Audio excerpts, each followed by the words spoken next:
예수께서 이 말씀을 하시고 제자들과 함께 기드론 시내 건너편으로 나가시니 그곳에 동산이 있는데 제자들과 함께 들어가시니라. 그곳은 가끔 예수께서 제자들과 모이시는 곳이므로 예수를 파는 유다도 그곳을 알더라. 유다가 군대와 대제사장들과 바리새인들에게서 얻은 아랫사람들을 데리고 등과 횃불과 무기를 가지고 그리러 오는지라. 예수께서 그 당할 일을 다 아시고 나아가 이르시되 너희가 누구를 찾느냐? 대답하되 나사렛 예수라 하거늘 이르시되 내가 그니라 하시니라. 그를 파는 유다도 그들과 함께 섰더라. 예수께서 그들에게 내가 그니라 하실 때에 그들이 물러가서 땅에 엎드러지는지라. 이에 다시 누구를 찾느냐고 물으신데 그들이 말하되 나사렛 예수라 하거늘 예수께서 대답하시되 너희에게 내가 그니라 하였으니 나를 찾거든 이 사람들이 가는 것을 용납하라 하시니 이는 아버지께서 내게 주신 자 중에서 하나도 잃지 아니하였사옵나이다 하신 말씀을 응하게 하려 함이러라.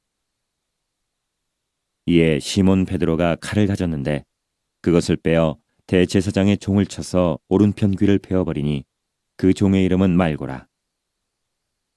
예수께서 베드로더러 이르시되 칼을 칼집에 꽂으라.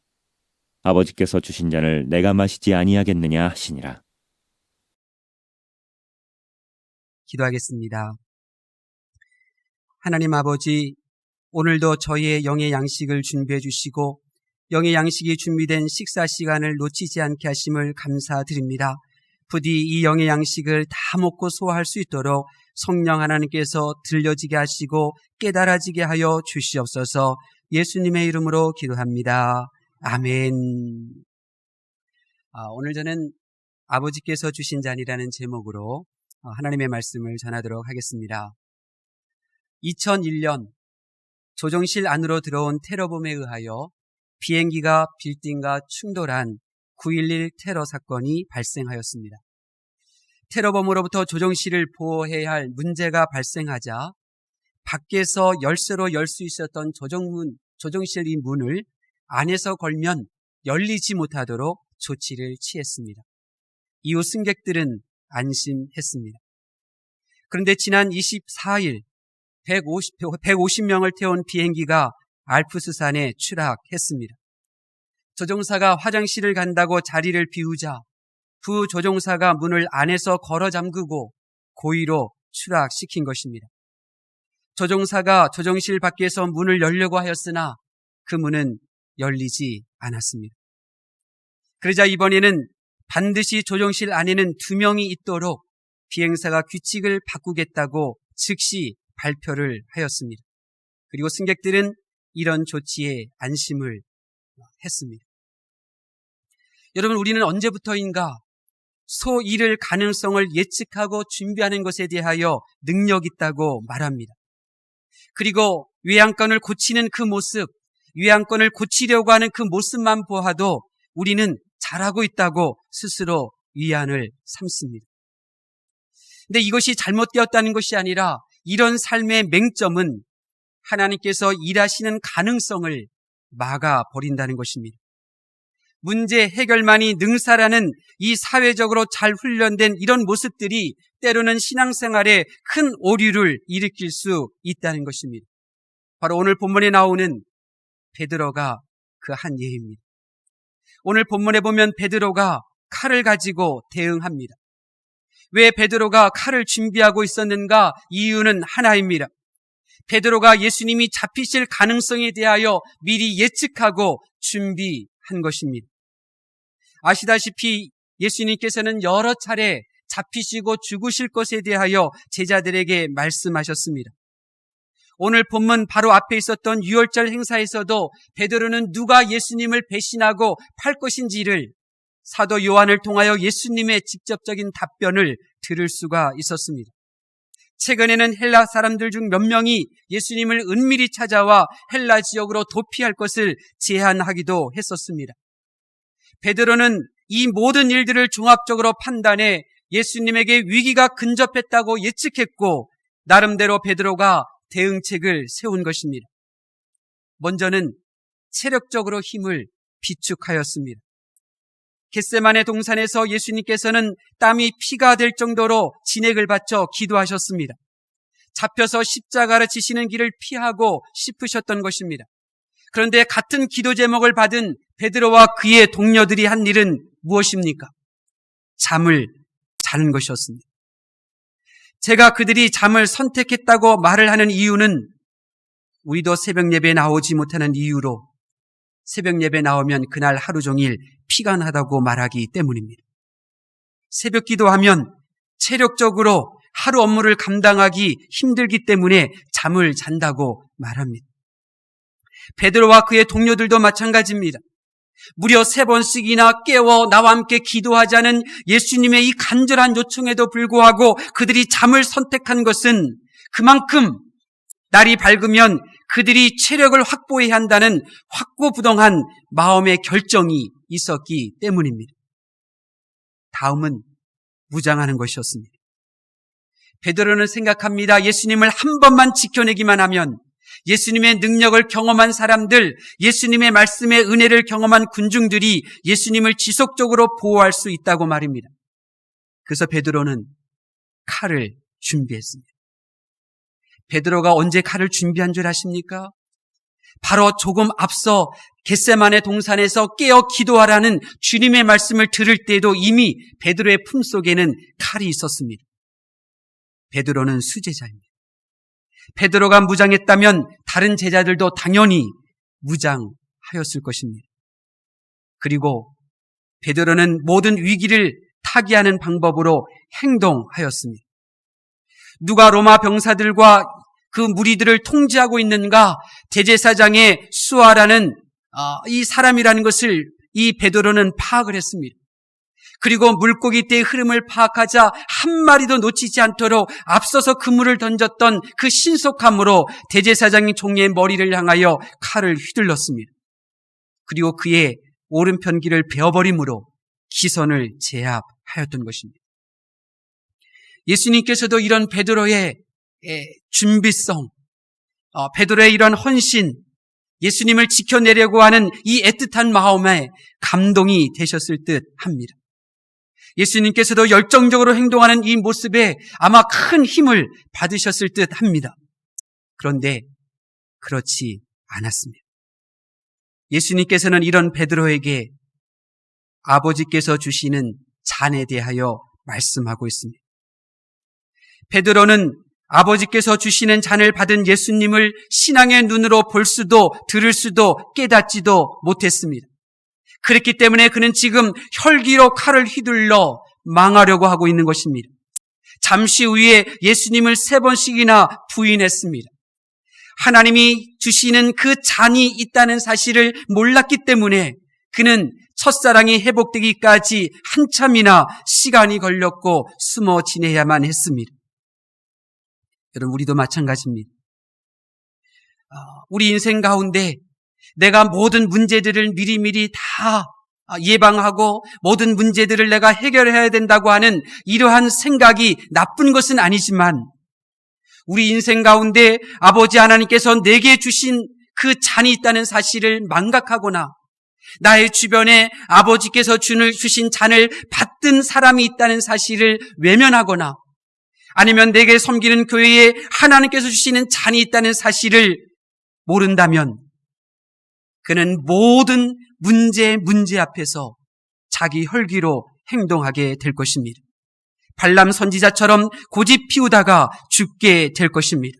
아니, 스스로 시험에 들어 회복하기 힘들 정도로 결국 망하게 되는 길을 걸어가게 될 것입니다. 예수님께서는 오늘 이 많은 문제들 앞에서 그 문제들을 해결해야 될 상황이 아니라 아버지께서 주신 잔임을 아셨습니다. 그리하여 베드로에게 말씀하십니다. 아버지께서 주신 잔을 내가 마시지 아니하겠느냐.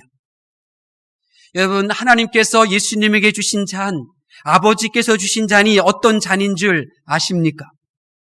자신의 제자로부터 배신당하는 쓴 잔입니다.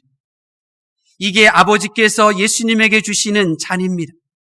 다른 사람에게 예수님이 팔려가시고 다른 사람에게 예수님이 고난당하시는 것보다 그의 사랑하시는 제자 유다로부터 주님께서 받으시는 이 곤란한 상황, 이것은 정말 쓰디 쓴 잔이요 아픈 잔입니다. 그런데 주님은 배신당하는 이 잔을 아버지께서 주신 것이기에 내가 그냥 마시겠다고 말하고 있습니다. 지인들로부터 당하는 이 배신을 주님은 겪으신 것입니다. 또한 아버지가 주시는 잔은 실망의 잔입니다. 기대감을 가졌던 사람으로부터 가지는 실망의 마음이죠. 아직도 예수님의 길을 알지 못하는 제자들의 모습, 아직도 십자의 길을 이해하지 못하는 이 제자들의 모습을 바라보는 예수님은 지극히 외롭고 고독하고 쓸쓸한 상태이셨습니다. 아직도 예수님의 길을 알지 못하는 제자들의 이 실망스러운 이 모습, 이것을 지켜보는 것이 바로 예수님이 받으신 두 번째 잔이었습니다. 실망스러운 모습을 보는 이 외로움의 잔.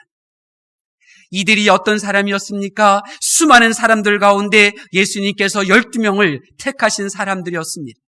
그냥 택한 사람들이 아니었습니다. 밤새도록 기도하신 후에 택했던 12명이었습니다. 그런데 그들이 지금 배신한 것입니다. 그들의 기대에, 주님의 기대에 실망한 모습을 보이고 있는 것입니다. 이것이 주님이 마신 두 번째 잔입니다. 그리고 마지막 잔은 죽으셔야 하는 순종의 잔이었습니다.